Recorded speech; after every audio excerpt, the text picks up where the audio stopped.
Hola, buenos días, ¿me pueden escuchar bien? Buenos días, profe. Sí, sí se escucha bien. Bueno, esperemos que hoy no tengamos tantos problemas. Me moví a un lugar donde creo que tengo mejor recepción de señal y vamos a ver si con la presentación cargada en el Classroom puede haber menos interferencia o menos problemas con el audio. De todos modos, por cualquier cosa va a quedar grabado. Vamos a comenzar la grabación en unos momentos. Y por favor, ya saben, en cuanto se comience a grabar, anoten sus nombres en el chat para que queden registrados. Esto es para control porque de repente la dirección nos pide evidencias de las personas que están en las clases, atendiendo a las clases. Y una forma de tener esa evidencia es que yo, cuando se graba la clase, les puedo compartir el texto de lo que queda registrado en el chat. Obviamente nada más pongo donde ustedes anotan su nombre para que ellos puedan ver quiénes atendieron la clase, ¿no? Entonces, por favor, ahorita en cuanto comencemos a grabar, se van anotando nada más su nombre, o como quieran que les llamen la clase, ya saben.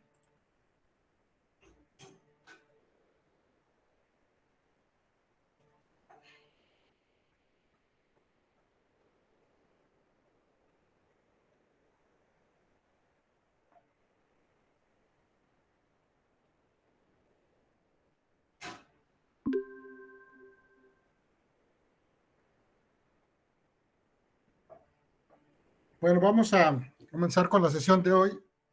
¿Qué tal estuvieron la oferta de cursos para materias optativas? Gracias, Lakshmi, Jera, Mario. Gracias por irse anotando en el chat. Supongo que ustedes se van a dividir o ya no se dividen en este nuevo plan en diferentes áreas, que eran terrestres, acuáticos y biotecnología, si no me acuerdo. No, profe, o sea, son más que nada optativas, ya no son 4 grandes como apartados, por decirlo así. Y pues creo que sí estuvo bastante variado. O sea, hay un poquito de todo, el de laboratorio. Siento que está bastante fuerte lo de cuestiones vegetales, pero también hay de acuáticos, de manejo de, o sea, de cosas terrestres. Está variado, está bien. Ah, qué bueno, porque sí, desafortunadamente, sí hay un sesgo bastante fuerte en el instituto en cuanto a más cuestiones de tipo vegetal, que hay más gente, sabemos más profesores que trabajamos más con ese tipo de cosas. Y sí siento que falta en algunos temas, ¿no? Sobre todo en la parte de fauna, hay pocos profesores con los que se dediquen exclusivamente a eso y que puedan trabajar con la fauna. En mi caso, como yo trabajo con cuestiones más de procesos, pues igual si es una planta está bien, si es un animal también está bien, o sea, no tengo problema con eso. Pero sí, mucho del problema es que, o por lo menos cuando yo estudié biología, nos formaban para ser o botánico o zoólogo, ¿no? En realidad había poco interés en formarse más en términos de los procesos. En realidad eran muy pocos profesores que yo tuve que dijeron, no, yo no tengo ningún grupo taxonómico, yo trabajo con el tema de modelación de nicho, por ejemplo, ¿no? Y bueno, en modelación de nicho se puede hacer si están los datos para plantas y animales, o sea, eso no tiene ningún problema. Pero qué bueno que hay suficiente oferta al menos para que ustedes se puedan formar. La idea es que con las optativas ustedes vayan definiendo un perfil de lo que les interesa hacer o que les gusta hacer como biólogos. Y si hay opciones, pues eso les facilita las cosas. Pues qué bien, bueno, valió la pena entonces lo de ayer. Lo que sí me llamó la atención es que generalmente nos avisan y esta vez no, al menos a mí, en el correo no me llegó ningún mensaje que dijera que tal día tenían ustedes esa actividad y que les diéramos facilidades para atenderla. Pero bueno, no, vamos a continuar con lo de ayer. ¿Qué prefieren ustedes? ¿Que empiece de cero como si no hubiera comenzado ayer a exponer? ¿O continúo desde donde nos quedamos? ¿Qué dicen? ¿Qué opinan? Los escucho.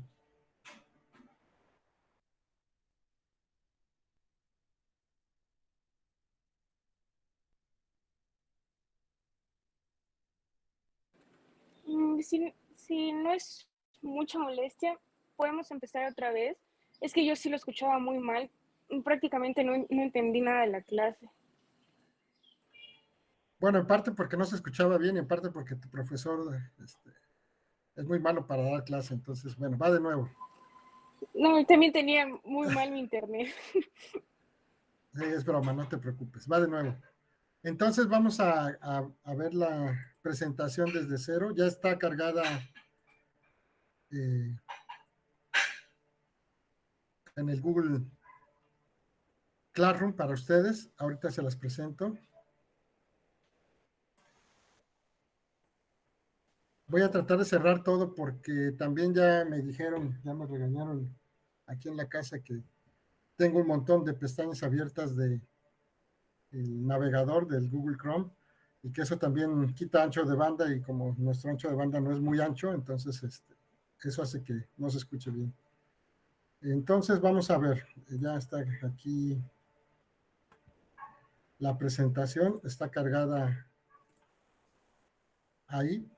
Ustedes me dicen si la pueden ver, ya me salí del Meet, ya no Yo puedo sé. leerlos. Gracias, gracias.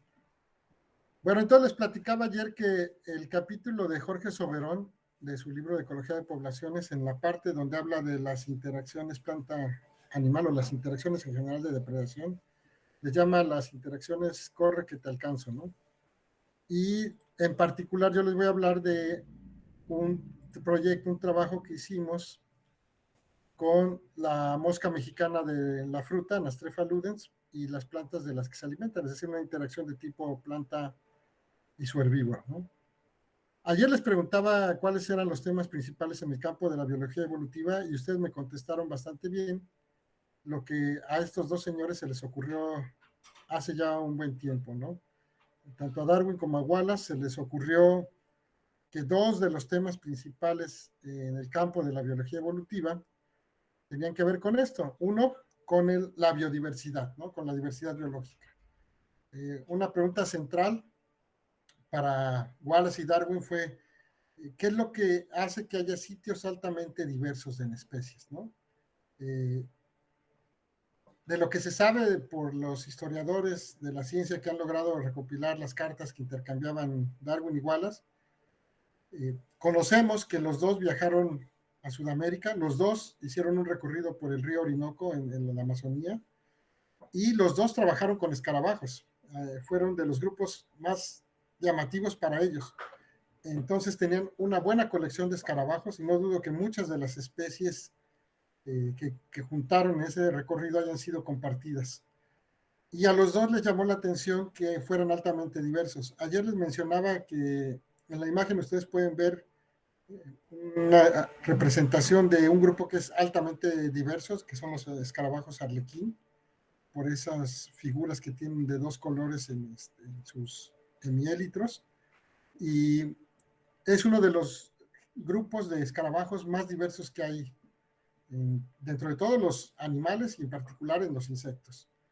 Sí, les decía ayer que si ustedes van a algún sitio y se ponen a colectar con atención lo relativo a este grupo, van a encontrar que pueden encontrar desde unos cuantos decenas de especies de estos bichos hasta en algunos lugares cientos, ¿no? Entonces son altamente diversos. Y a Darwin y a Wallace seguramente les llamó la atención esa diversidad tan alta. O sea, ¿qué es lo que hace que haya una alta diversidad de especies, ¿no?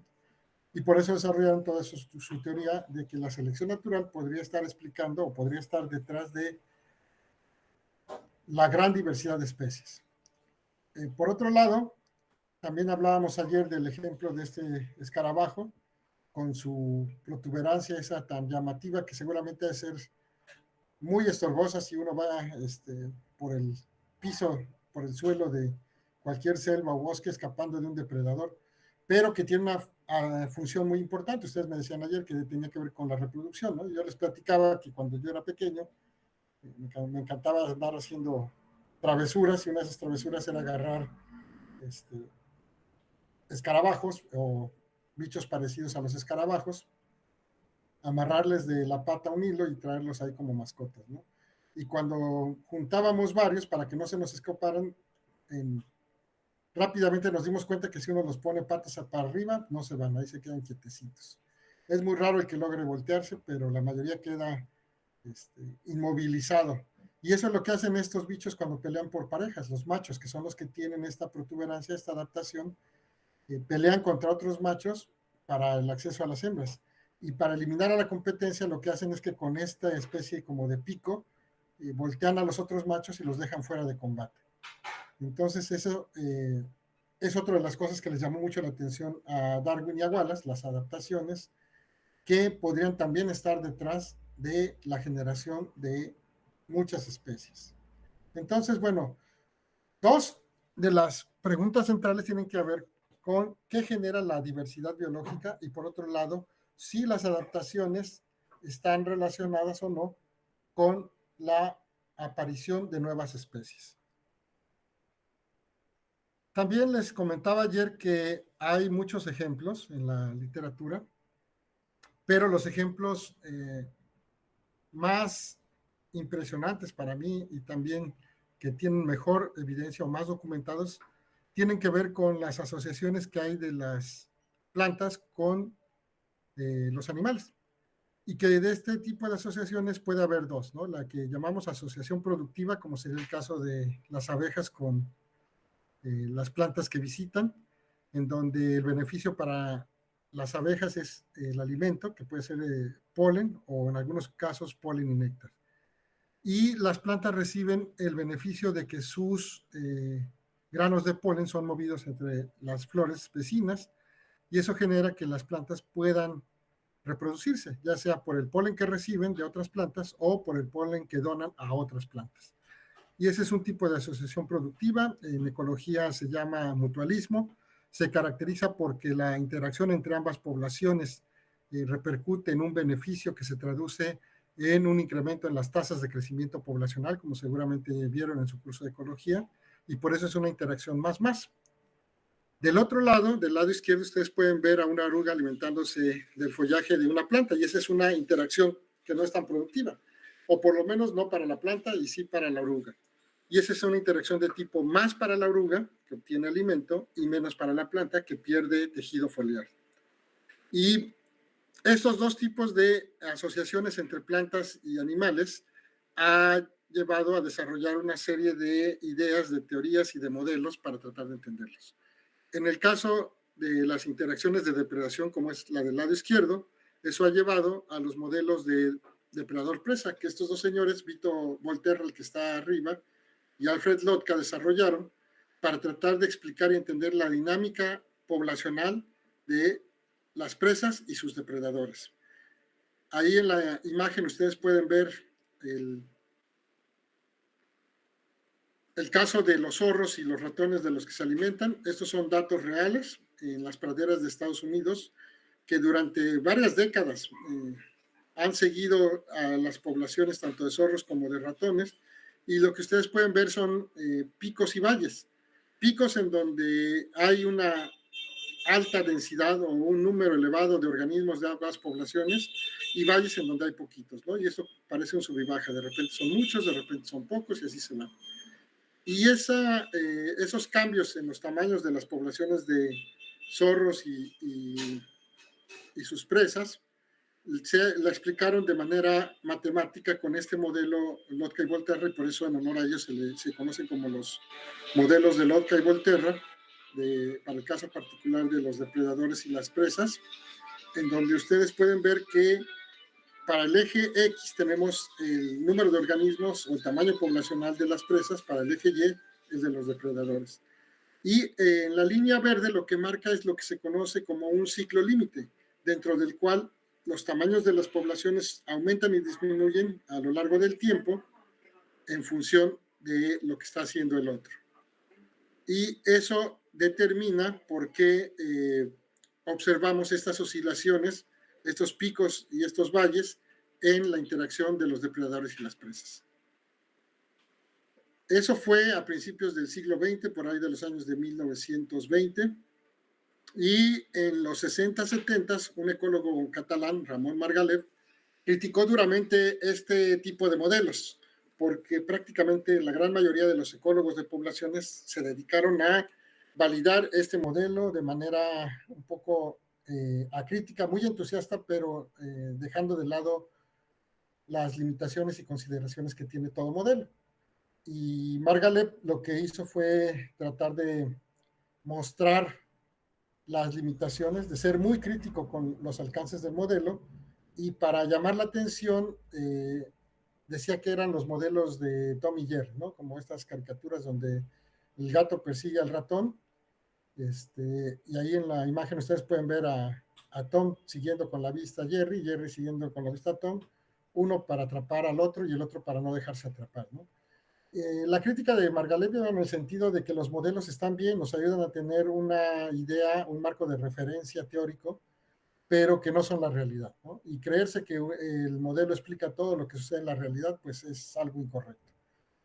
Entonces, bueno, con ese tipo de críticas, más adelante, Peter Raven, que ven ahí entre las plantas, seguramente en el jardín botánico de Montgomery, que es donde él trabaja, en Missouri, y Peter Raven, cuando estaban trabajando en una estación de la Universidad de Stanford que se llama Jasper Creek, cerca de la ciudad de San Francisco, en California, en ese lugar fue donde se les ocurrió que las especies no evolucionan de manera independiente y que mientras más fuerte sea la asociación entre ellas, más probable es que evolucionen de manera conjunta, ¿no?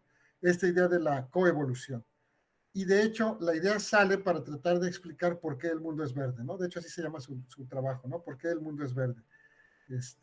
Y entonces explican que para los ecosistemas terrestres, una de las razones de que haya una alta diversidad de especies de plantas tiene que ver con la interacción que a lo largo de su historia evolutiva han tenido con sus herbívoros principalmente, ¿no?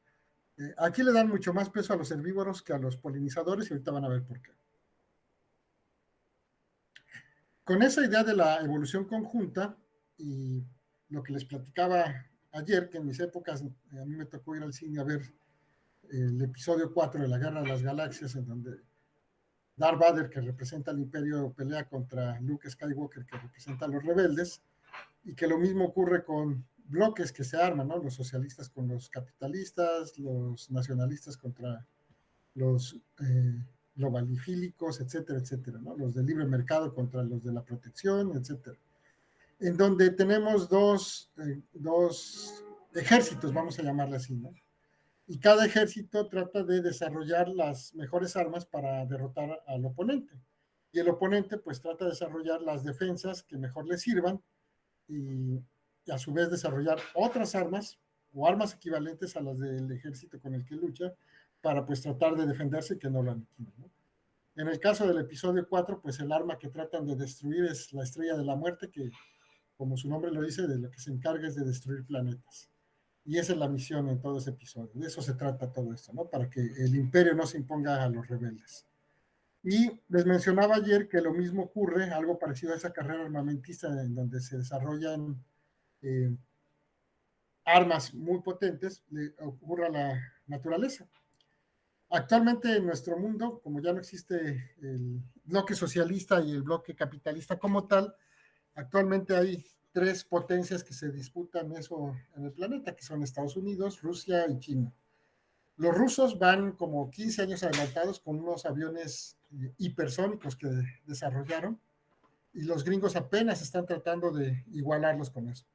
En otro frente, el de la inteligencia artificial, los chinos ya van como 20 años adelantados a todos los demás, con los algoritmos, modelos y toda la infraestructura que requiere desarrollar inteligencia artificial.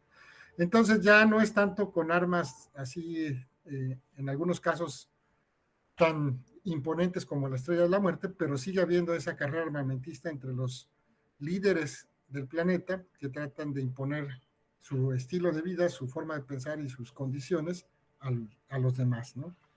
Y afortunadamente se rompió la hegemonía de un solo país, ahora al menos hay 3 países con sus bloques de aliados, que disputan esa hegemonía, y eso es mucho más estable, porque se imaginan, si es un solo país el que controla todo, pues nos tenemos que plegar a lo que digan. Si son tres, pues hay manera de buscarle por dónde, qué es lo que más le conviene a uno como país, pero también para el planeta es mejor, porque entonces nadie se impone a los demás y todo el mundo tiene que negociar. Entonces la multipolaridad conviene que en contra de la unipolaridad política. Y en la naturaleza, pues algo parecido ocurre, pero de manera menos agresiva. Aquí en la imagen ustedes pueden ver un conjunto de mariposas que, como ustedes saben, cuando son larvas se alimentan de las hojas o el tejido foliar de plantas. Bueno, este grupo lo que originalmente hacía era alimentarse de estas plantas del género Asclepia. Y las asclepias, pues como no les gustaba que se comieran sus hojas, tuvieron que desarrollar algún tipo de defensa. En algunos casos es defensa física, se desarrollan pelos, tricomas, se endurecen las hojas, etc.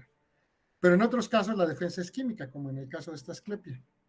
Las asclepias producen o tienen como producto del metabolismo secundario unos compuestos que se llaman cardioglucosinolatos y que han utilizado para defenderse del ataque de las larvas que se intentan alimentar de sus hojas.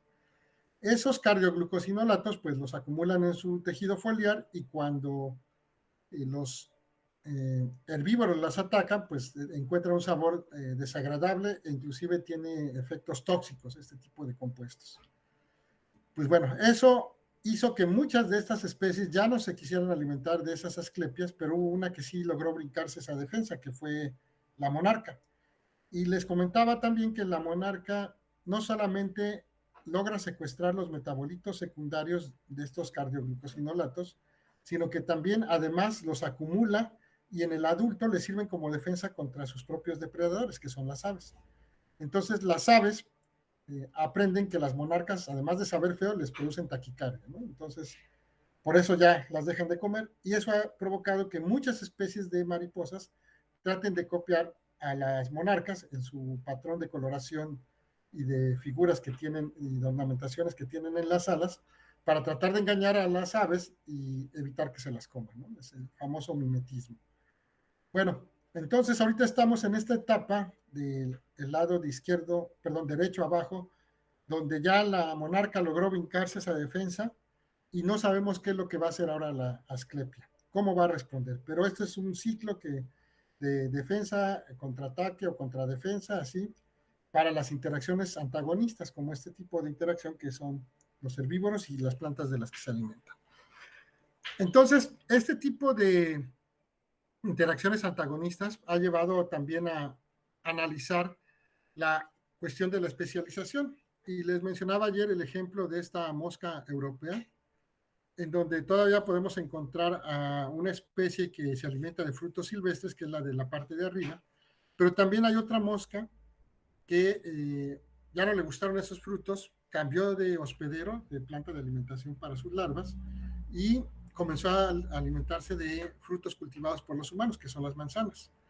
Y fue tan exitosa en esa especialización que en muy poco tiempo, y eso se tiene registrado, en unas cuantas generaciones, o sea, en un proceso realmente rápido, se convirtió en una especie diferente, separada de sus parientes silvestres.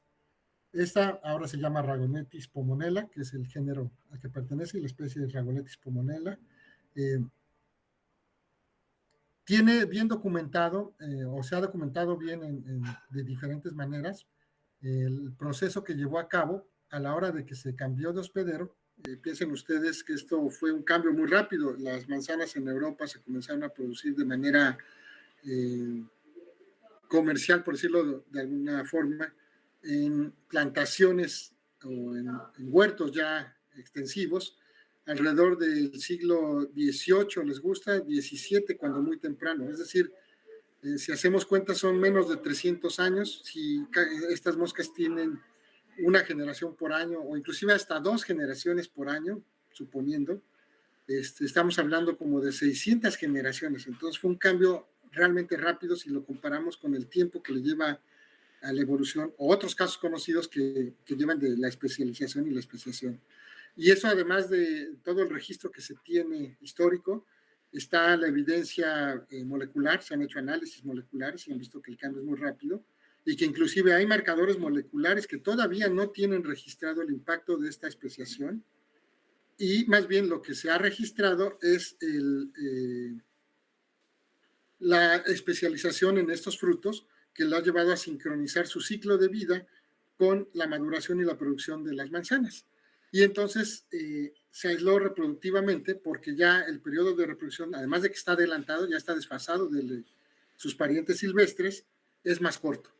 Entonces, este es un ejemplo de cómo de manera muy rápida y prácticamente a los ojos de las generaciones humanas podemos ver un proceso de especialización primero y después de especiación.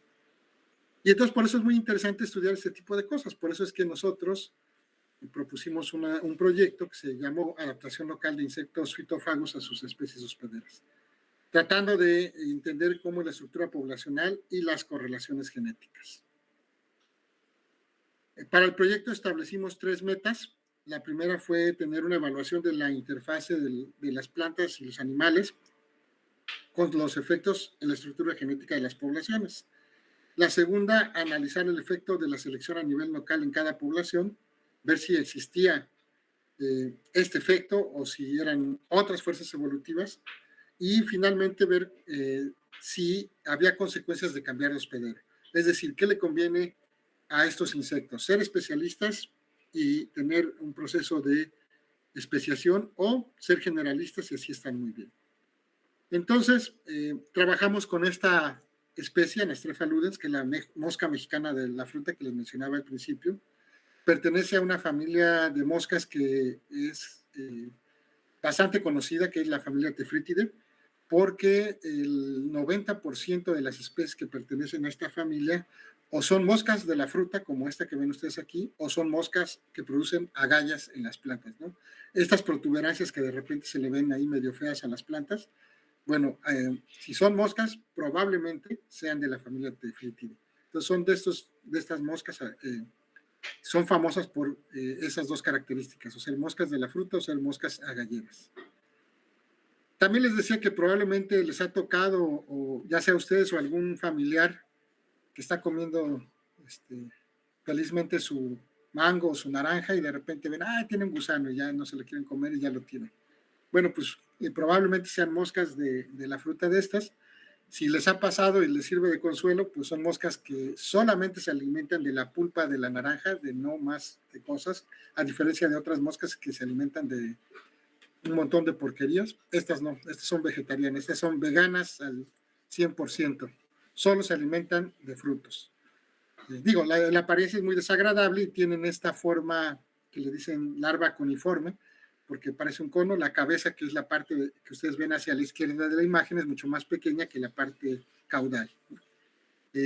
Estas moscas, cuando son adultas, las hembras tienen un ovipositor muy largo que prácticamente está cubierto por el séptimo segmento abdominal, que es una modificación, es una adaptación que les permite inyectar los huevecillos, una vez que se ha apareado, dentro de los frutos.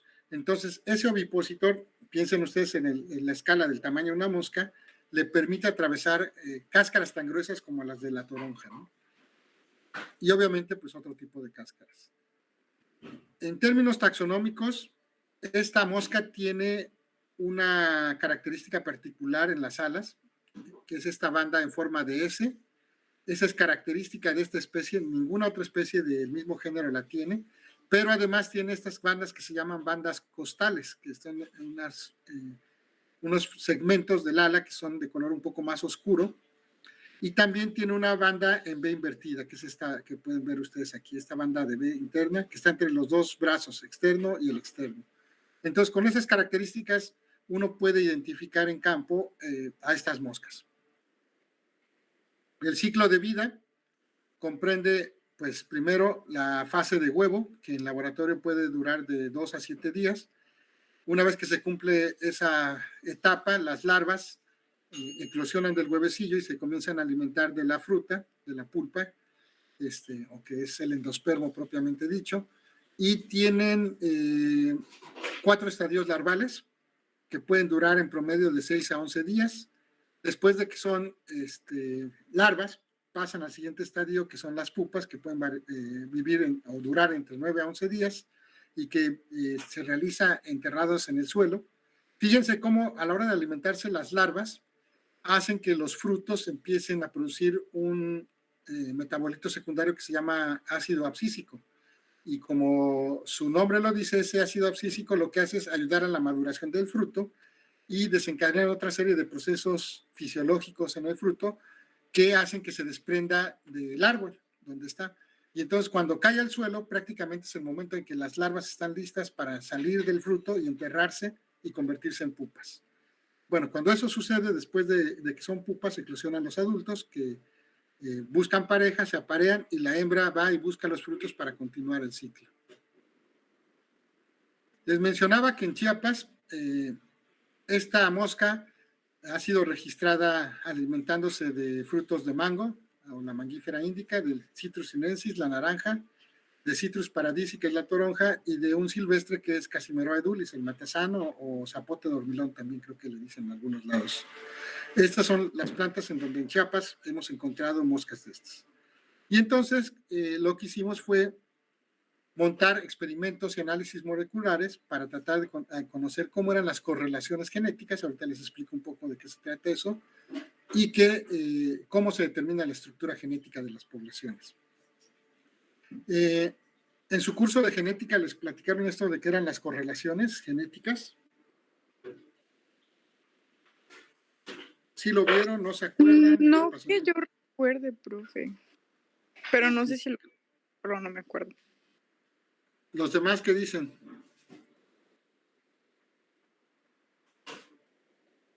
No puedo ver el chat, así es que necesito que prendan su audio y me lo digan rápidamente.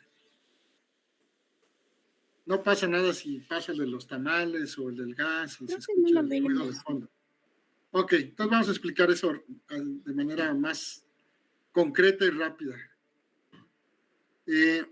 La idea de las correlaciones genéticas es que ustedes puedan tener familias genéticas en donde los hijos comparten el mismo papá y la mamá, es decir, hermanos completos. Y una vez que uno produce en laboratorio, en condiciones controladas, esas familias genéticas, lo que hace es evaluar diferentes atributos del desempeño o de la historia de vida de esos organismos. Por ejemplo, uno podría hacer cuántos frutos infestan, cuántas larvas producen, qué tanto sobreviven sus hijos, cuál es la longevidad de sus hijos cuando llegan a la edad adulta, cuántos adultos se producen, ¿no? De tal manera que por cada familia tienen ustedes un dato de todas estas características. Y entonces después ustedes los pueden correlacionar. Si tienen varias familias, se podría dar el caso que pueden ver para las diferentes familias con las que ustedes trabajaron, la fecundidad a través de los frutos producidos. Pueden ver la longevidad, ¿sí? Cuánto duran los hijos que produjeron cuando llegan al estadio adulto, cuántos días viven, y después pueden correlacionar esas variables por pares, ¿no? Como pueden ver ahí ustedes en la imagen. Se podrían dar dos condiciones de que estos atributos del desempeño de la historia de vida de las moscas pudieran estar relacionados. Una, por ejemplo, que es la más común, la que se esperaría, en donde conforme aumenta la fecundidad, disminuye la longevidad. Es decir, producen más descendientes, pero sus descendientes son menos longevos, ¿no? Por ejemplo, las familias genéticas que le apuesten a tener una fecundidad baja van a garantizar que la longevidad de sus hijos sea alta. Y al revés, los que tienen un montón de hijos, pues tienen muchos hijos, pero su longevidad es muy baja, ¿no? Y a lo largo de eso, pues podemos ver lo que hacen diferentes familias. El otro caso sería lo ideal, ¿no? Que los que tienen más fecundidad, también sus hijos viven más, ¿no? Son más longevos. Y esos son los dos casos de correlación. Una es negativa, la línea continua, y la línea discontinua es positiva, ¿no? Pero también se podría dar el caso que no estuvieran relacionadas, que es la línea que ustedes ven acá abajo, ¿no? La fecundidad aumenta, pero la longevidad sigue siendo la misma. Entonces, eso es de lo que se trata, hacer las correlaciones genéticas, saber qué atributos están relacionados y cuáles no, y cómo es la relación entre ellos. La idea es que para el caso del que nos interesaba conocer, nos preocupaba más saber cuántos de estos atributos relacionados tuvieran una correlación negativa, porque eso sería una señal de un compromiso si uno cambia de hospedero. Por ejemplo, una planta que históricamente, perdón, una mosca que se alimenta históricamente de la misma planta y después decide cambiar de planta de alimentación, queríamos ver si se generaba algún tipo de compromiso, es decir, que aumentara su fecundidad, pero eso tuviera un costo en la longevidad de sus hijos cuando estuvieran adultos, ¿no? Eso era lo que nos interesaba conocer. Entonces, planteamos las siguientes hipótesis, ¿no? Que sí hay correlaciones, ¿sí?, genéticas entre diferentes atributos de historia de vida para las moscas que se alimentan de diferentes tipos de frutos, pero que debería haber una mayor cantidad de compromisos en las que deciden cambiar de hospedero. Entonces, para eso nos fuimos al campo. Ahí ustedes pueden ver las manos de Rodrigo, que fue una de las personas que nos ayudó a realizar las colectas. Él es un técnico de campo que trabaja para la estación de las moscas en Metapa, en el Soconusco, cerca de Tapachula.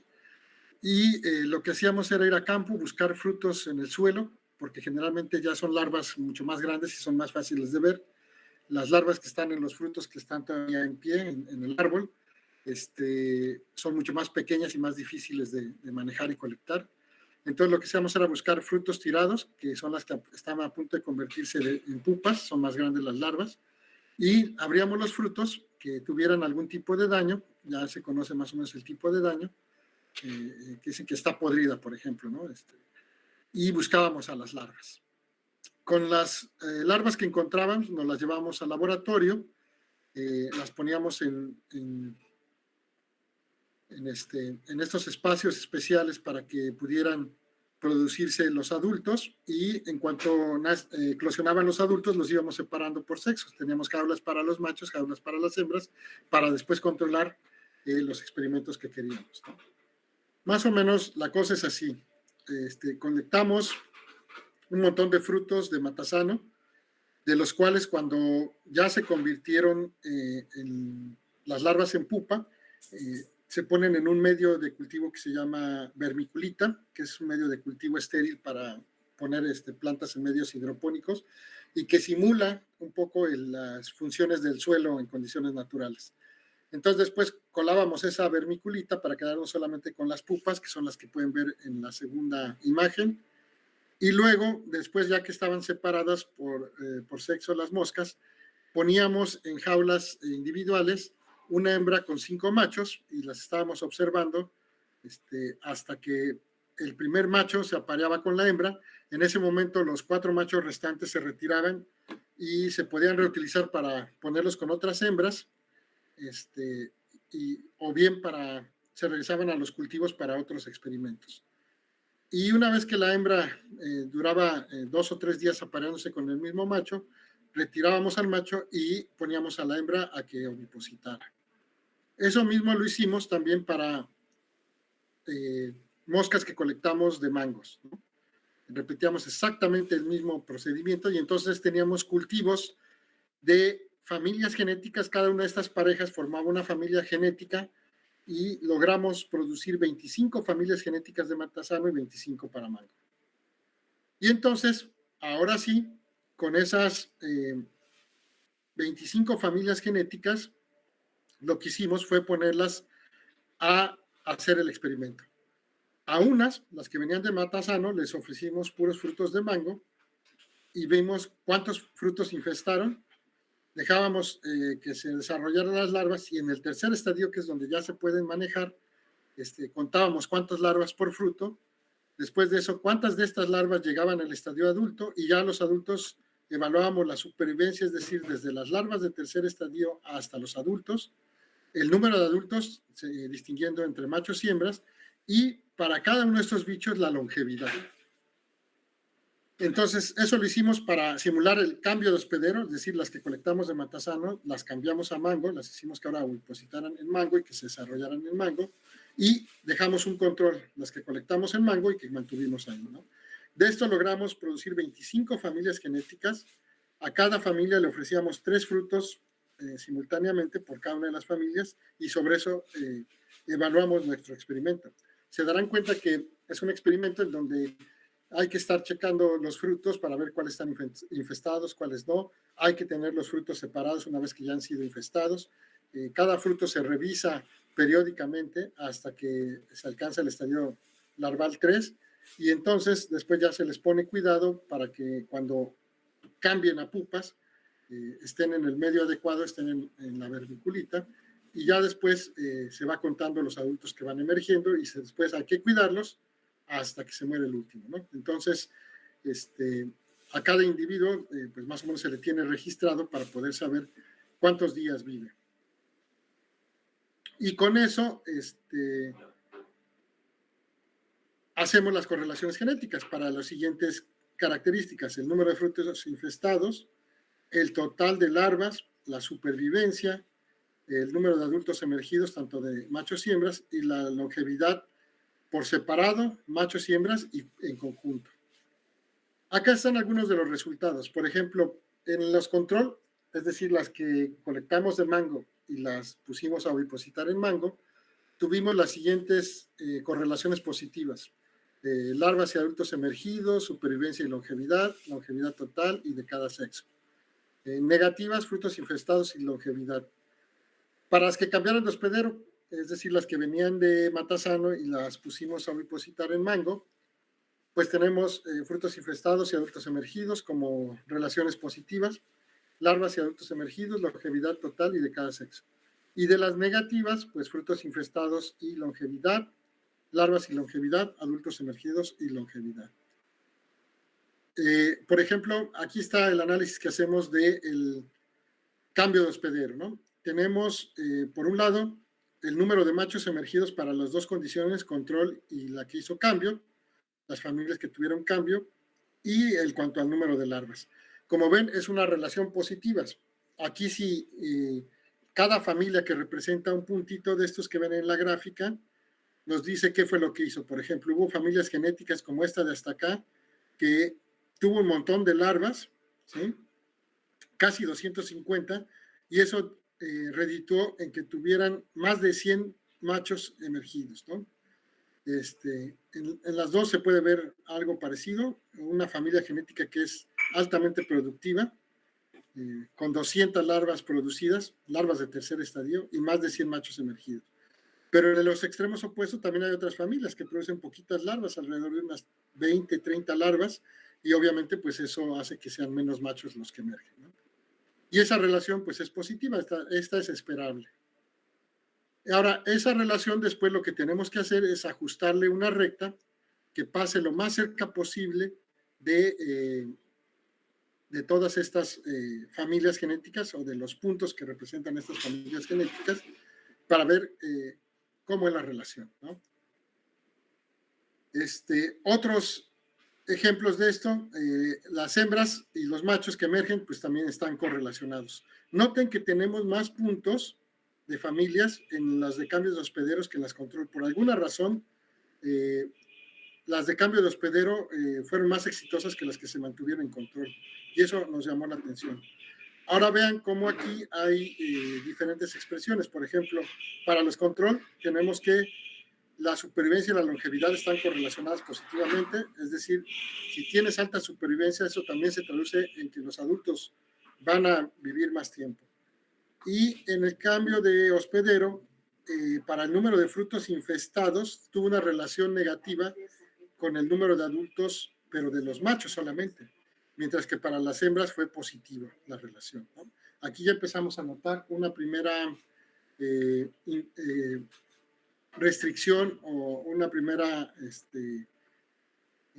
correlación negativa, que se traduce en un compromiso entre infestar más frutos y producir más machos adultos. Para las dos condiciones, control y cambio de hospedero, encontramos que, por un lado, la longevidad sí se relaciona negativamente con frutos infestados.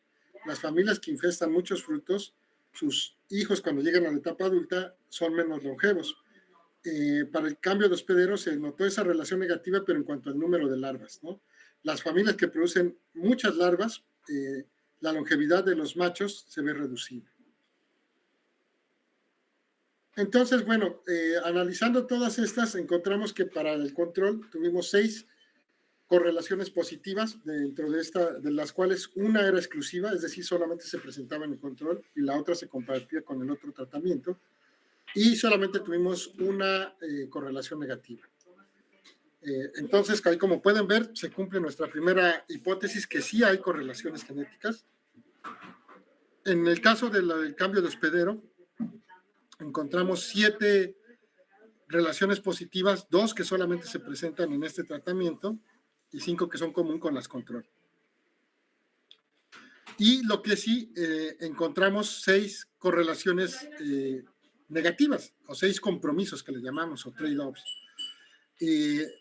También entonces se cumple nuestra segunda hipótesis, la que decía que debería de haber más por cambiar de hospedero, ¿sí?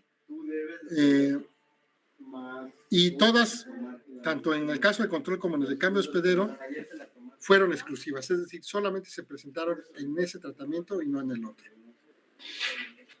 Entonces, bueno, ahí ven que el cambio de hospedero puede tener sus consecuencias genéticas y eso lo analizamos a través de estas correlaciones. Ahora, en cuanto a la estructura genética, también nos interesaba conocer el nivel de variación entre las poblaciones de matasano y mango y ver si había un efecto de la depresión por endogamia debido al cambio de hospedero.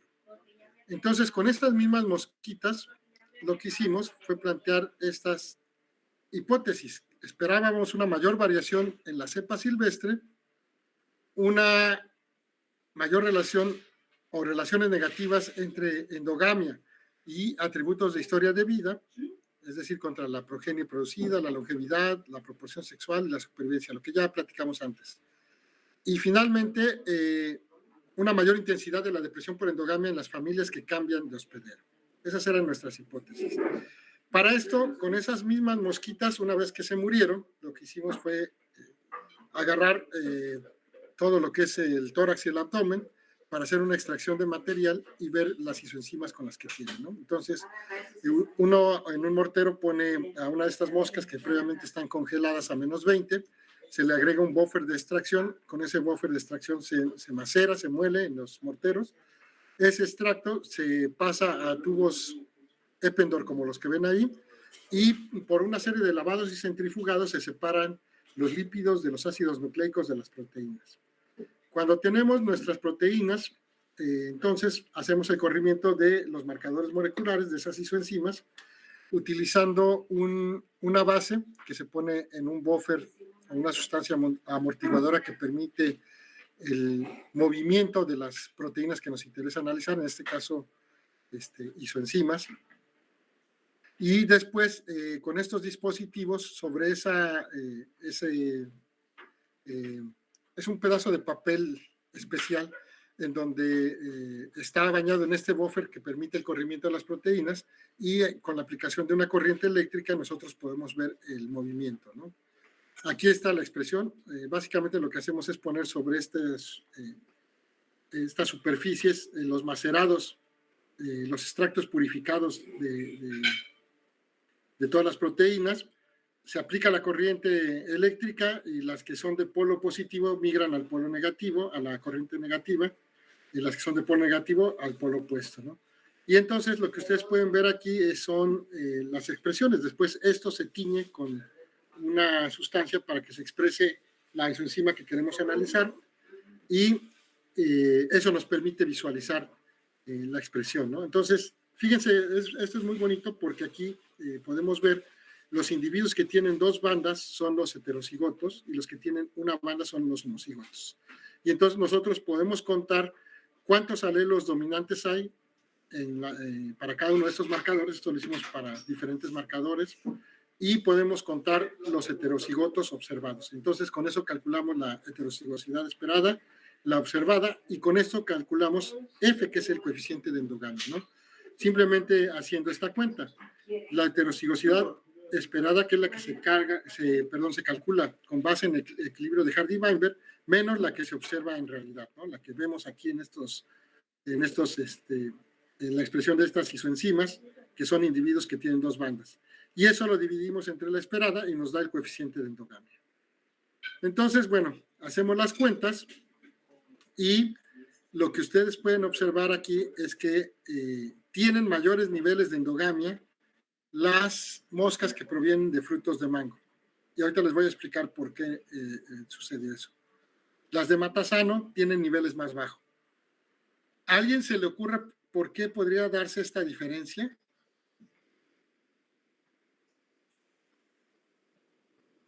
¿Por qué encontramos mayor nivel de endogamia entre las moscas que se alimentan de frutos de mango que las de matasano? ¿Por qué se estarán reproduciendo con individuos cercanamente emparentados? No es porque sean perversas las moscas, sino ¿qué se imaginan que pasa? ¿Alguien ha visitado alguna vez una huerta de mango? ¿O conoce una huerta de mango? Profe, no sé si esté bien, o sea, nada más es algo que se me ocurrió, pero ¿no será porque los árboles de mango están más cerca, o sea, están plantados más cerquita que, bueno, no sé cuál sea el matasano, pero tal vez están más lejos uno de otro? Esa es la explicación, así es. En los huertos donde colectamos estas moscas, pues están separados, ¿qué les gusta? Cada 3, 4 metros cada árbol. Y el matasano es mucho más disperso, ¿no? Encuentran un árbol aquí. De hecho, es un árbol que se sospecha que puede estar amenazado, en peligro de extinción, porque nos costó un trabajar conseguir varios árboles de estos, ¿no? Encontrábamos 2 o 3 y luego había que caminar bastante para encontrar otro y así están mucho más dispersos. Entonces, eso puede hacer que las moscas tengan que moverse entre árboles para encontrar otras moscas y poderse aparear, y por eso sus niveles de endogamia son más bajos. Sí, es correcto eso que mencionas. Bueno, y entonces después con los niveles de endogamia que encontramos por cada familia genética, los niveles promedio de endogamia por cada familia genética, lo que hicimos fue relacionarlo contra estos atributos que ya habíamos medido previamente. Entonces, fíjense, para la longevidad, parece ser que la longevidad no tiene nada, o no se ve tan afectado por los niveles de endogamia. Si uno tiene niveles altos de endogamia, entonces la longevidad de los hijos cuando llegan al estadio adulto es ligeramente más alta, ¿no? Aunque la pendiente es ligera, es de 0.372, bueno, eso ya hace que haya diferencias significativas. Por otro lado, en cuanto a la progenie producida para los que hicieron el cambio de hospedero, sí les afecta bastante porque los que son más endogámicos, ¿sí?, producen menos progenie. Entonces, a esto sí les paga más bien tiene un costo ser altamente endogámico, ser una familia endogámica, ¿sí?, y en términos de producir progenie. Los que tienen altos niveles de endogamia producen menos hijos. Y ahí la pendiente sí es bastante, es menos 2.004. Ahora, si comparamos en general, lo que hicimos fue generarnos una medida de adecuación que incluía la longevidad, la supervivencia y la fecundidad. La juntamos, la relativizamos para cada grupo y entonces por familia genética teníamos un valor de adecuación, así como el que utilizamos en selección, en los ejercicios de selección, ¿se acuerdan? Bueno, aquí lo medimos utilizando los datos que teníamos de longevidad, más los de fecundidad, más los de supervivencia para tener una medida de adecuación. Y entonces vean que a las que no cambian de hospedero, su pendiente es mucho más drástica, es casi como 4 veces más alta la pendiente, ¿sí?, de ser endogámicos en términos de la adecuación. Los que tienen más endogamia, su adecuación se cae más feo. Mientras los que cambian de hospedero, parece que no les va tan mal, ¿no? Aunque tengan altos niveles de endogamia, el desempeño es más o menos similar. Sí hay una pendiente, pero es ligera. Entonces, bueno, ahí pueden ver que cambiar de hospedero, por otro lado, aunque hay ciertas restricciones genéticas, como veíamos en la parte anterior, puede tener sus ventajas en términos de adecuación. Entonces, eso podría estar promoviendo que las moscas cambien de hospedero. Por esos resultados fue que nos planteamos estas preguntas. ¿Influye la identidad de la planta hospedera? ¿Cómo afecta esto a la estructura genética de las poblaciones de moscas? Y si se las selección es el mecanismo evolutivo responsable de tal diferenciación, es decir, que no solamente sea la endogamia. Y entonces planteamos nuestra hipótesis que tiene que ver con que la selección favorece la adaptación local por tipo de fruto y por lo tanto las diferencias genéticas son considerables entre las poblaciones asociadas a cada hospedero. Para hacer eso, regresamos al campo y nos fuimos a 3 ejidos diferentes, al ejido Talquial, que fue donde colectamos ya casi a pie de monte del volcán Tacaná. Ahí colectamos tanto de mango como de matasano, en esa zona. En el ejido El Triunfo fueron puras de naranja y en el ejido Guadalupe puras de toronja. Entonces regresamos al laboratorio. Esas fueron las que obtuvimos, 4 frutos, moscas que provenían de 4 frutos diferentes, de naranja, mango, matasano y toronja. Y aplicamos las herramientas moleculares, los famosos microsatélites, que básicamente los microsatélites son fragmentos o secciones del ADN total de un organismo en donde hay secuencias altamente repetitivas, ¿no? Entonces, aquí en este ejemplo lo que pueden ver es la secuencia guácala, ¿no? Porque dice caca, caca, caca, caca, ¿no? Esta secuencia se repite, lo que ustedes ven es que estos 2 nucleótidos, adenina y citosina, se repiten un montón de veces. Y estas regiones aparecen generalmente en lo que se conoce como regiones espaciadoras, que están entre 2 fragmentos de ADN que sí tienen alguna función, ya sea que regulan otros genes o que se expresan como algún tipo de proteína. Y como se repiten muchas veces, es muy fácil que se den mutaciones en estas regiones. Y entonces eso permite encontrar diferencias hasta de un par de pares de bases de ADN, que hace que prácticamente cada individuo tenga su propia huella molecular si nosotros las caracterizamos a través de estos microsatélites, ¿sí? Entonces, bueno, utilizando esto, pues se diseña un cebador o primer que se pega en una región previa a donde viene el microsatélite o la región que nos interesa amplificar. En el sentido opuesto se pega el equivalente y entonces a la hora de que artificialmente hacemos la replicación del ADN, lo que replicamos en realidad es este fragmento que nos interesa, ese que está en rojo. Y eso lo hacemos a través de este proceso que se llama la reacción en cadena de la polimerasa o la famosa PCR, ¿no? En donde una vez que tenemos preparado nuestro material, lo que hacemos en esta PCR es elevar la temperatura de nuestra preparación, nuestra mezcla maestra con las muestras de ADN de las moscas hasta 94 grados centígrados. Eso lo que hace durante un minuto es desnaturalizar el ADN, ¿no? Esta doble hélice se vuelve una hélice sencilla que además se separa.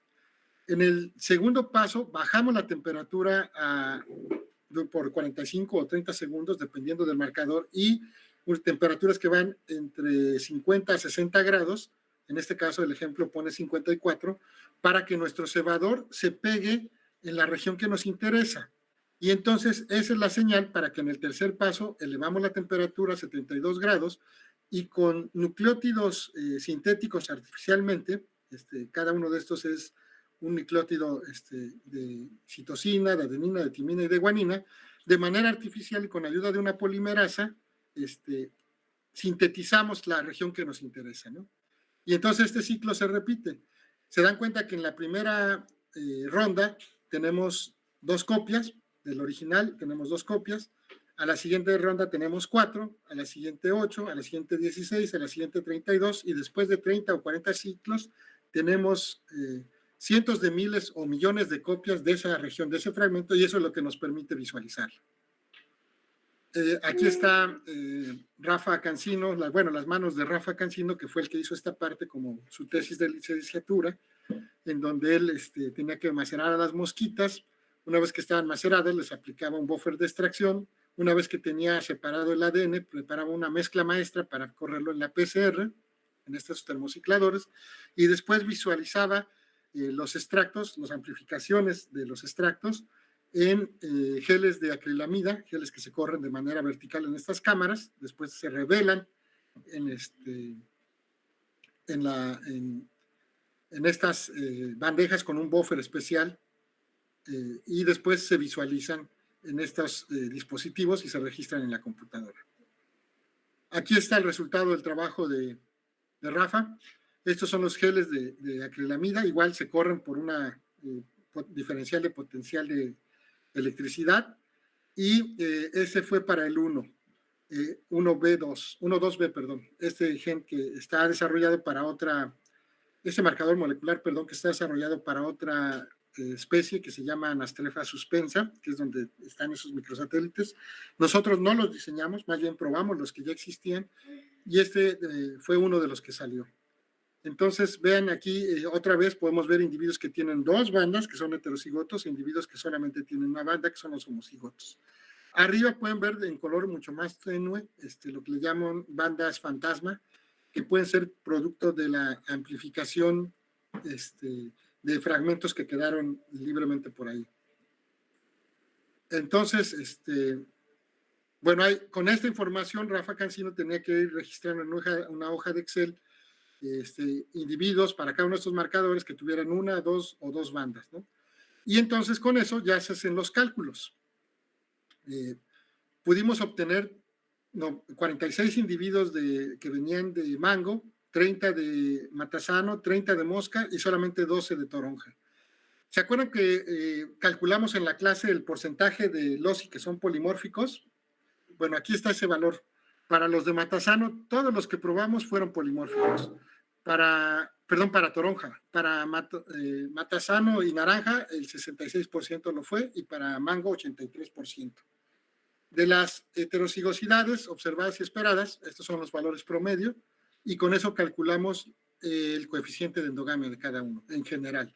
Entonces, fijan, los valores negativos nos indican que hay exceso de heterocigotos, es decir, no existe la endogamia, pero para Citrus paradisi los valores son ligeramente positivos, eso indica que sí hay endogamia. También con esos valores nosotros pudimos calcular para los 6 primers o 6 marcadores o cebadores que fueron, que pudieron darnos información. De los 9 que probamos, 3 no funcionaron para esta especie. Por cada hospedero podemos ver cuáles están en el equilibrio de Hardy-Weinberg. Los que ustedes ven en color negrito son los valores en donde no están en el equilibrio de Hardy-Weinberg. Por ejemplo, vamos a comparar este marcador que es Asus 1.2B. Ese prácticamente todos están fuera del equilibrio de Hardy-Weinberg, es decir, es una región que está sujeta a evolución, mientras que el Citrus paradisi está fijo, es decir, no encontramos variación. En el caso del primer Asus 1.3B, ahí sucede prácticamente lo contrario, igual que en el 1.4H. Solamente para Casimeroe edulis, que es el fruto silvestre, las moscas que provienen de esos frutos, solamente en esos casos sigue estando en evolución, mientras que para los otros ya no es significativa, aunque parece que está en el umbral, es 0.08. Estos son los valores de P para determinar si está en el equilibrio de Hardy-Weinberg o no. ¿Sí? Otro caso interesante fue el del Asus 1.8D, porque ahí prácticamente para todos está fijo el marcador, es decir, todos tienen la misma variante, que en cada población puede ser diferente, pero todos los que comparten el hospedero tienen el mismo alelo, y por eso es el valor de 1, y el Citrus sinensis es el único que no está en el equilibrio de Hardy-Weinberg. Las moscas que provienen de frutos de naranja todavía están bajo procesos de selección para esta región. Entonces, en general, lo que podemos ver es que hay regiones que ya están fijas, ¿sí? O regiones que siguen sujetas a la acción de la evolución. ¿Cuál fuerza evolutiva? Pues ahorita todavía no podemos saber cuál. Después también calculamos los coeficientes de endogamia y entonces vemos que algunas tienen excesos de heterocigoto, los valores negativos, y otras tienen endogamia, los valores positivos, y otras están en el equilibrio, que son los ceros que ustedes pueden ver. Es decir, los valores de heterocigosidad observada y esperada son iguales. Con esos valores nosotros, ¿se acuerdan que podemos calcular con las heterocigosidades, podemos calcular el número de migrantes, ¿no? Y podemos calcular una cosa que es la similitud genética. Entonces, con esa similitud genética podemos construir estos arbolitos o dendrogramas en donde las moscas que provienen de mango y de matasano tienen una similitud genética del 96.4%. Estas dos, con las moscas que provienen de naranja, tienen una similitud de 90.21 y finalmente con las de toronja, que son las más diferentes, son parecidas en 88.42. Entonces, como pueden ver, ahí hay una similitud genética alta. Luego, les decía que con estos valores de heterocigosidad observada y esperada podemos calcular el FCT, que es la diferenciación. Podemos ver que en algunos pares de poblaciones, por ejemplo, mango contra casimeroa es poca la diferenciación genética, mango contra naranja es moderada, mango contra toronja es poca y las otras es moderada. Pero también vean que aquí podemos calcular el flujo genético. ¿Se acuerdan de cuánto era en el caso que les platiqué de las orquídeas? ¿Se acuerdan qué valores tenían de flujo genético las orquídeas que tenían más? ¿Cuántos individuos migrantes había por generación? No me acuerdo, profe. Bueno, era de apenas uno, ¿no? Ligeramente de uno. Aquí vean, entre matasano y mango hay 24.75 migrantes por generación, en cualquiera de los dos sentidos, de mango a matasano y de matasano a mango.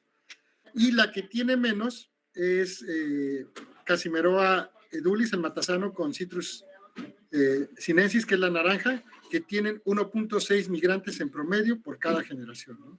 Es decir, hay bastante flujo de genes a pesar de esto. Y esto, ¿ustedes qué creen? ¿Que sea natural o que sea artificial ese flujo de genes? ¿Qué se imagina?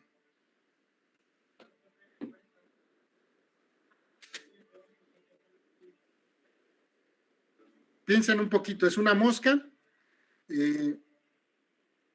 ataca frutos que son de interés para los humanos o que consumimos los humanos. ¿Ustedes qué se imaginan? ¿Que ese flujo sea natural o artificial? Pero a ver, entonces, ¿para qué lo compraron en primer lugar? No sería artificial porque los humanos retiran algunos ejemplares. Es correcto, hay un poco hay de los dos. Hay un efecto humano porque seguramente, por ejemplo, entre Mangifera indica y Citrus paradisi, la toronja y el mango, si se acuerdan del mapa, ahorita lo vemos y lo platicamos con más detalles. Vamos de una vez, ¿no? Acá está el mapa. Si ustedes ven el mapa, lo que ustedes pueden observar ahí es que, digamos, entre las de mango y naranja hay una distancia bastante considerable, pero son parecidas por el hecho de que los productores que están aquí en Ejido Talquián pueden tener comercio con los productores que están aquí en Ejido Guadalupe. Y eso puede provocar un flujo ligeramente más artificial. Si ven la tabla, es uno de los valores más altos. Los otros andan alrededor entre 4 y 1, y ese es un valor muy alto. Entonces, en algunos casos sospechamos que ese flujo de genes puede ser artificial, en otros sospechamos que puede ser natural, ¿no? Lo que sí es que encontramos que hay una relación negativa entre la distancia geográfica y la diferenciación genética. Las poblaciones que están más separadas se diferencian más genéticamente. Las que están más cercanas, como el mango y el matasano, pues genéticamente son más parecidas, ¿no? ¿A qué nos lleva esto, todos estos resultados? ¿Qué conclusiones sacamos? Bueno, por un lado, que existen correlaciones genéticas, que hay más compromisos que previenen el cambio de hospedero cuando hay ese cambio, que hay una mayor depresión por endogamia al no cambiar de hospedero, y eso puede estar promoviendo que se dé el cambio, y por otro lado, que hay efectos mezclados del hospedero y la localización geográfica. Hay un mayor efecto del flujo genético sobre la estructura de las poblaciones. Entonces aquí podemos ver que puede haber un poco de selección, hay mucho de flujo de genes y hay un poco de la endogamia. Eso es lo que podríamos concluir de esto. Ahora, ¿qué sigue? Bueno, ahí nos quedamos con la espinita clavada, se acabó desafortunadamente el financiamiento del proyecto, pero una cosa que podríamos estudiar a futuro y que podría ser muy fácil de ver es si esta mosca se está especializando en un tipo particular de frutos, y eso lleva a la evolución por simpatría, o si le conviene ser generalista, es decir, la polifagia, comer diferentes frutos. Cuando terminamos este proyecto y ya habíamos entregado los resultados al CONACYT, nos llegó un reporte de moscas de estas que estaban infectando o utilizando frutos de habanero en la península de Yucatán. Imagínense la capacidad que tiene esta mosca para irse de la naranja al habanero, ¿no? De lo dulce a lo picante. Entonces eso nos llevó a sospechar que podría ser más conveniente para esta mosca ser muy flexible, no especializarse, sí tener esa capacidad de cambiar de hospederos, pero utilizar un montón de especies diferentes. Y bueno, todo este trabajo se hizo con el apoyo de Jorge Toledo, Silvia Cepeda, Azucena Oropesa, Reina Bustamante, Sandra Rodríguez, Gustavo Rodas, Sergio Salgado, Rodrigo Rincón, el que vieron sus manos en la foto, Ezequiel de León, Eduardo Espinosa, Marisela Bautista, Ricardo Hernández, Rafael Cancino, Rodrigo Verónica y Diego Díaz. Eduardo, Marisela, Ricardo, Rafael y Rodrigo hicieron mucho de la parte del laboratorio, apoyaron en esa parte. Diego nos hizo el mapa, el que quedó bien bonito, y los demás pues estuvimos realizando los experimentos y los trabajos de campo. Pues eso es lo que les quería presentar. ¿Alguna duda o pregunta? ¿Por qué no lo cambió? No, profe, por ahora no, estuvo bastante interesante cómo se aplicaron todas las cosas que de alguna forma hemos visto en el curso y de genética también. Pues sí, este trabajo nos gustó porque tenía una parte teórica fuerte, pero también la idea es que los resultados de esto puedan ser utilizados para el control de la plaga, de esta mosca, que pues es una plaga, ¿no? Entonces, algunos de estos resultados ya se están aplicando. Por ejemplo, encontramos que hay mucha variabilidad, que esta mosca es muy plástica y que lo que funciona para un caso puede no funcionar para otros casos, ¿no? O sea, lo que puede funcionar para huertos de mango no necesariamente aplica para toronja y naranja. Entonces, esa fue una de las lecciones. Y también que pues hay que estar conscientes de que esta mosca tiene una capacidad de parasitar diferentes frutos de cosas muy, muy, muy diferentes, ¿no? Como la naranja y el habanero, como el mango y el habanero. Ahora sí que le gustan las cosas estas como el pelón pelo rico, ¿no? Picante y dulce a la vez a esta mosca. ¿Algo más? ¿Alguna otra pregunta o duda?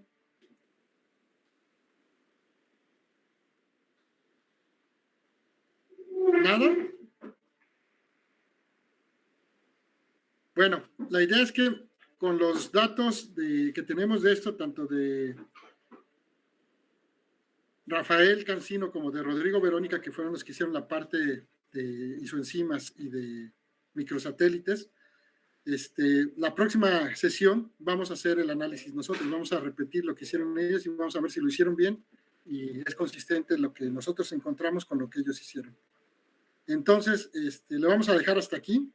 ¿Alguna duda, pregunta o comentario de lo que revisamos, de lo que vimos el día de hoy? Espero que sí se haya podido escuchar. La sesión de ayer no la subí porque si no se alcanza a escuchar bien, pues no tenía mucho caso. Y esta es la que voy a subir hoy a la clase, al Classroom, para que la puedan ver. ¿Alguna duda o pregunta? ¿Alguna cuestión que quieran platicar de las exposiciones o todo bien? ¿Cómo van con eso?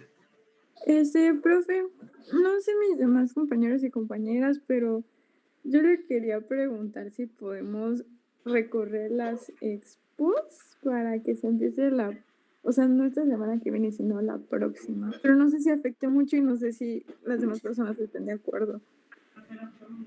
¿Qué opinan los demás?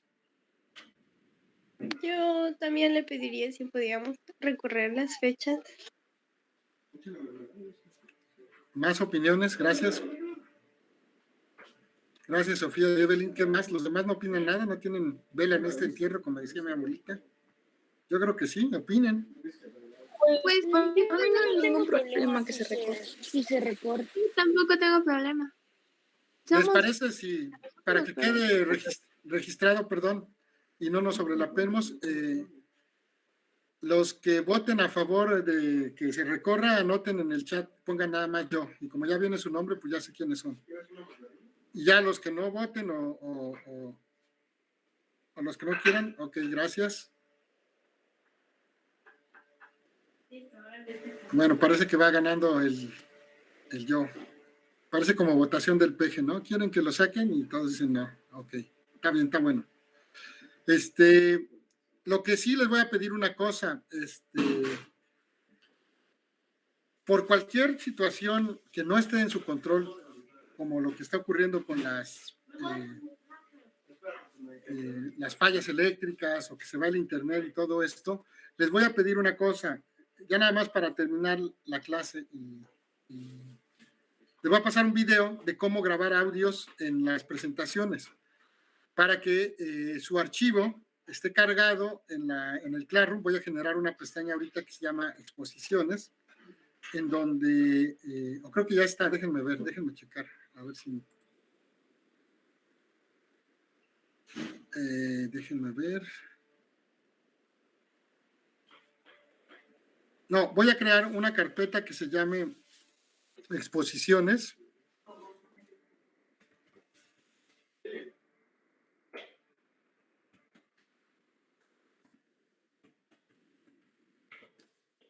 Así sencillito. Donde ustedes van a subir las exposiciones, ahí ya está creada. ¿Para qué? Porque si se llega a dar el caso de que, profe, es que mi compañera dice que se le fue la luz desde ayer y no puede estar, ok, no se preocupen, ya está el archivo, cualquiera de los demás del equipo simplemente pasa y como ya está grabado el audio, ya no tenemos problema en escuchar a la compañera o el compañero y la podemos evaluar. Porque se evalúan tres cosas. Uno es el contenido, qué tan buena es la calidad del contenido de lo que nos están presentando.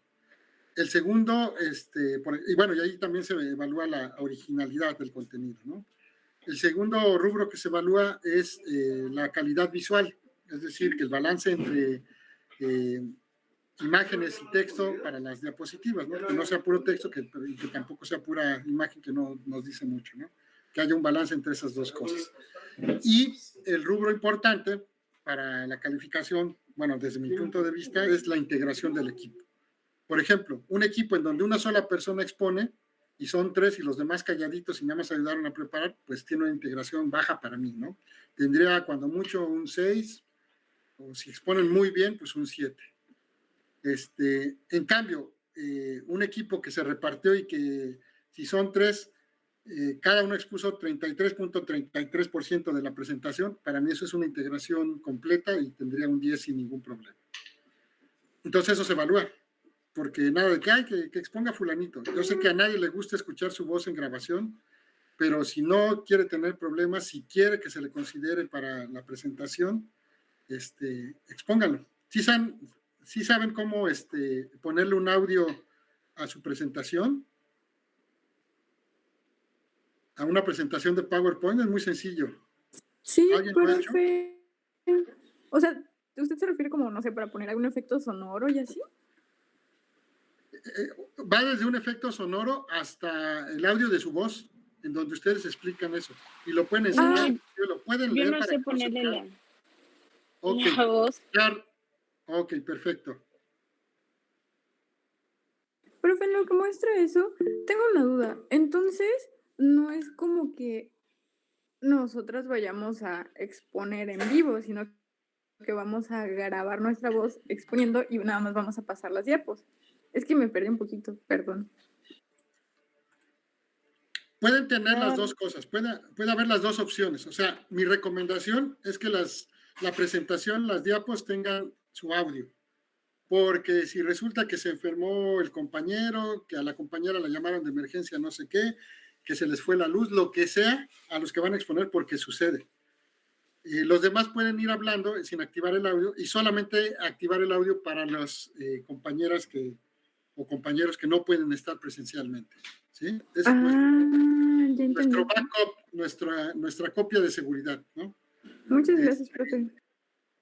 O bien, hay equipos que a lo mejor dicen, no, pues los tres somos bien penosos y no nos gusta exponer y nos vamos a trabar y todo esto. Entonces pueden grabar ensayado, bien practicado el audio, ¿sí? Y ponerlo y correr, nada más ir pasando las diapositivas y ya no tienen que preocuparse de nada, entonces se quitan la presión para los que se ponen muy, muy nerviosos exponiendo. Pero que por lo menos puedan grabarnos con toda tranquilidad, en la intimidad de su cuarto, lo que tienen que exponernos, ¿no? La otra opción es que, pues, si de plano no les gusta cómo se escucha su voz cuando la graban, pueden pedirle al novio, al tío, al papá, al vecino, a quien se les ocurra, a la amiga, a quien vaya pasando ahí en la calle y tenga voz de locutor, a quien quieran que les grabe el audio, si eso les resulta más cómodo. De tal manera que ustedes pueden poner esa voz y que se escuche lo que ustedes prepararon o que lean lo que ustedes prepararon para cada una de las diapos, ¿de acuerdo? El objetivo es que no vaya a pasar de que, no llegó fulanito, pues ya no presentamos, no, ni modo, no llegó, sus compañeros activarán el audio y listo. Entonces, aquí les pongo rápidamente el video. Les voy a poner el video de cómo insertar este audio en las diapos. Y les comparto también la liga en el chat para que no haya problema, para que no haya pierde. Lo pueden ver y hacer, es bien sencillo. Entonces ahorita me callo yo y escuchamos eso. Me dicen, por favor, porque no voy a poder ver los comentarios, no voy a poder leerlos.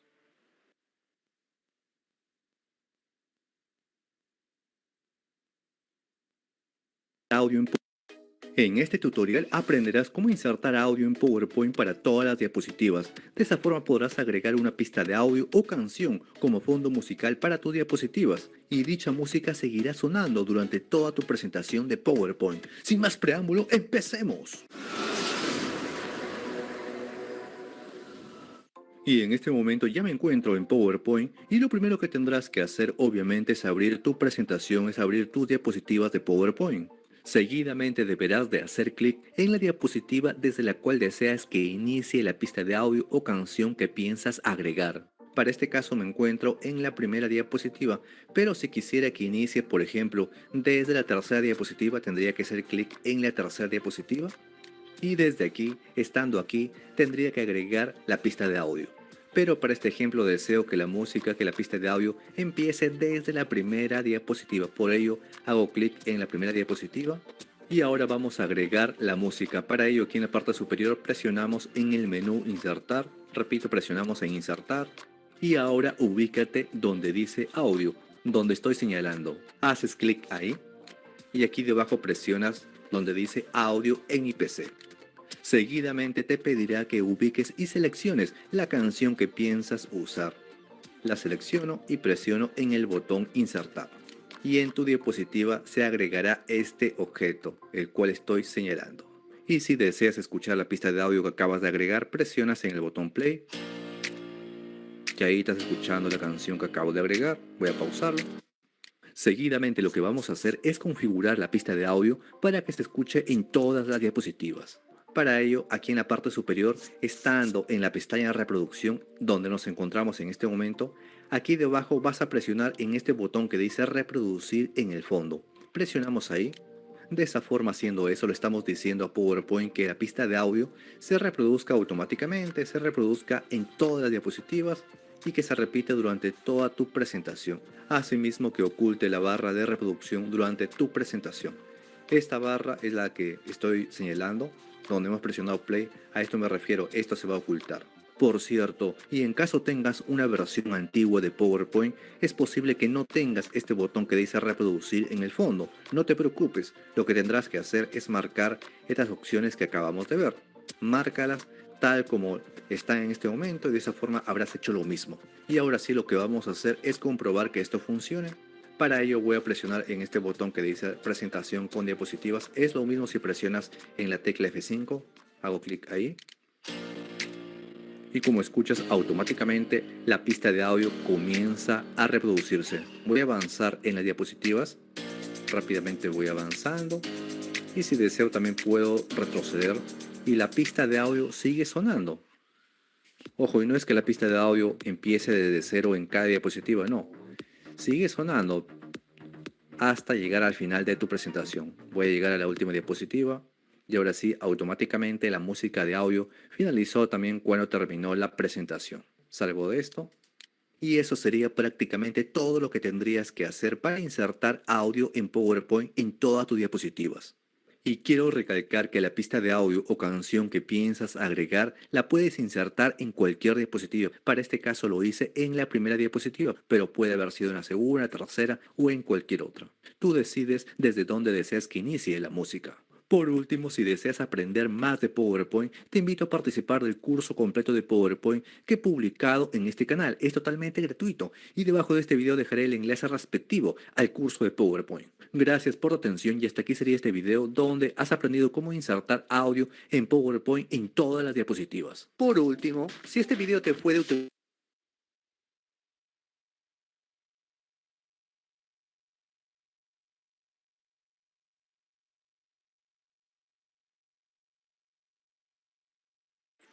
Vieron que es bastante sencillo. Acá hay otro de...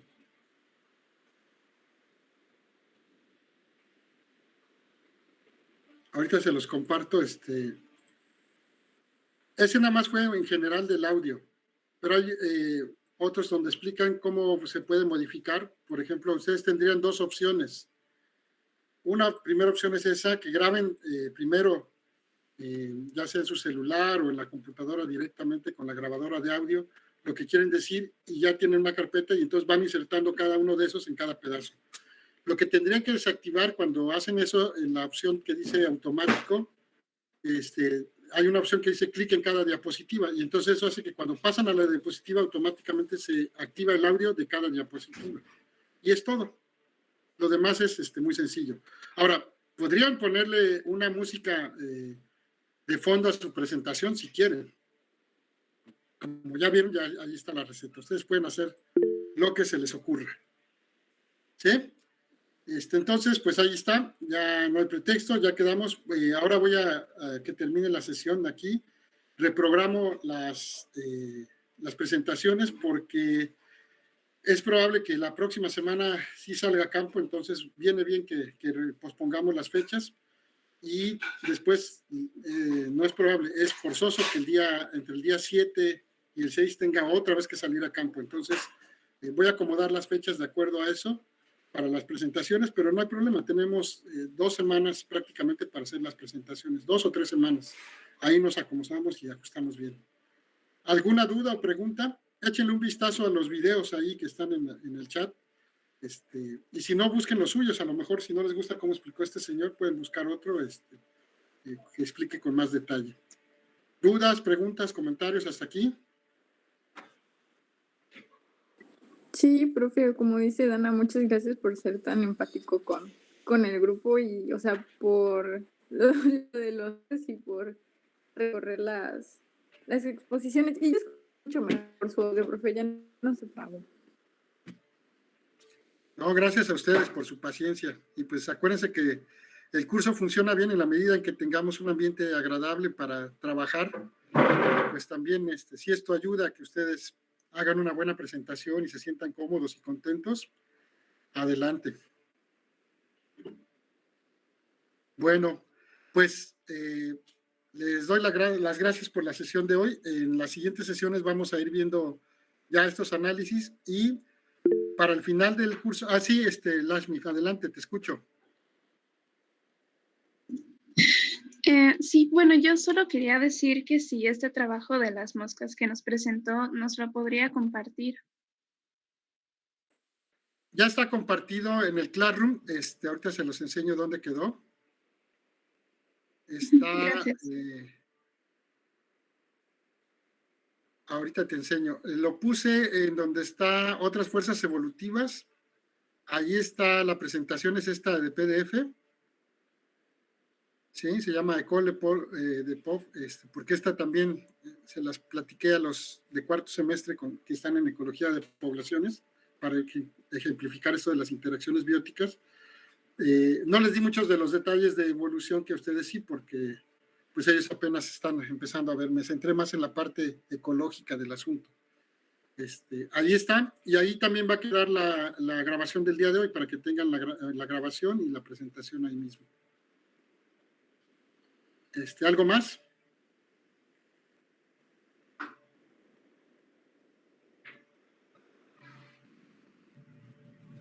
Pues si les interesa a ese tipo de cuestiones que estamos haciendo en el laboratorio, pero tal vez buscaríamos sitios más cercanos aquí a la ciudad de Tuxtla, porque con esta restricción de viajar se nos complica mucho, pero podríamos trabajar, por ejemplo, en la pera y buscar algunas especies de frutos silvestres que podrían ser de interés y ver qué moscas las parasitan. Eso es muy fácil. Podemos tener en el laboratorio en botecitos de medio litro de estos de crema o de plástico de medio litro, podemos hacer nuestras jaulitas para hacer nuestros cultivos de moscas y ver qué hay, ¿no?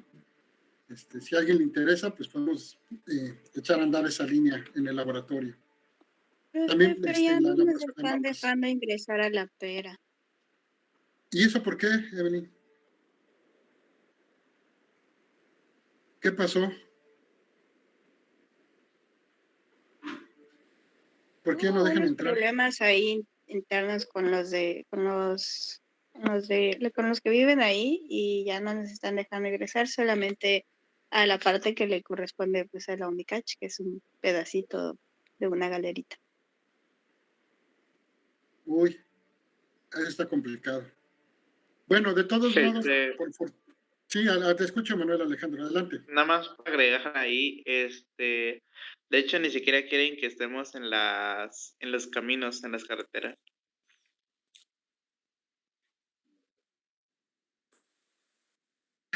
Eso sí está más delicado. ¿Qué pasaría? Bueno, ni modo, ahí averiguaremos qué pasó. Pues una es llegar directo a la estación y solamente entrar ahí. La otra es que hay conocidos que tienen terrenos ahí en la pera o cerca de la pera, y pues en los terrenos de ellos hay un fragmentito de selva en donde podríamos trabajar, ver qué frutos podemos encontrar.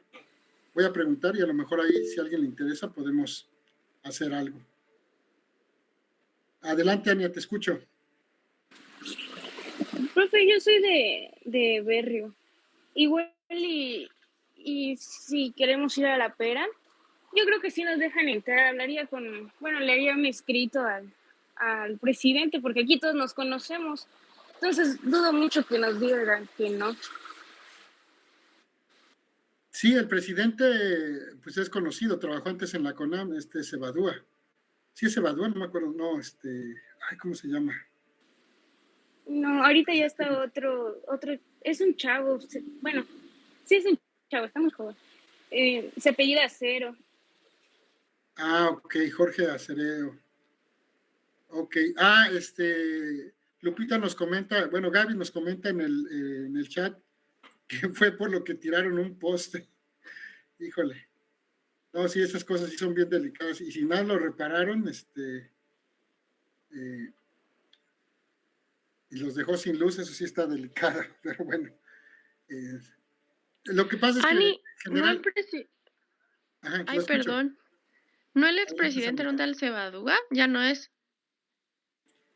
Parece que ya cambiaron, porque duran 3 años. Ya. Sí, a Cebadúa sí lo conozco yo. Pero bueno, sería cosa de acercarse con las nuevas autoridades. Pero ¿saben qué? No me preocupa tanto las autoridades. Me preocupa la gente local.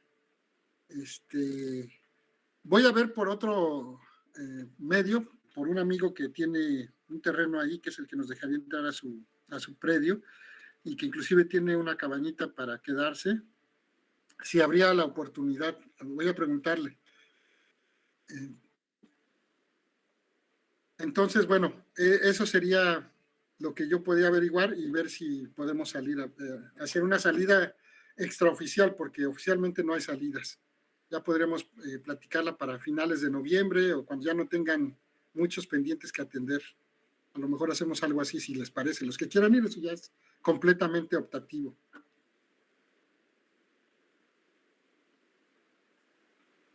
Bueno, pues entonces sería todo.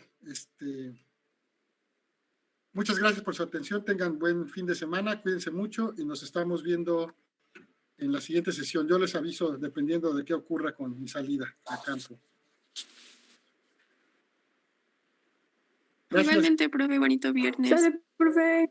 Bonita semana. Profe. Adiós, Gracias. profe. Hasta luego.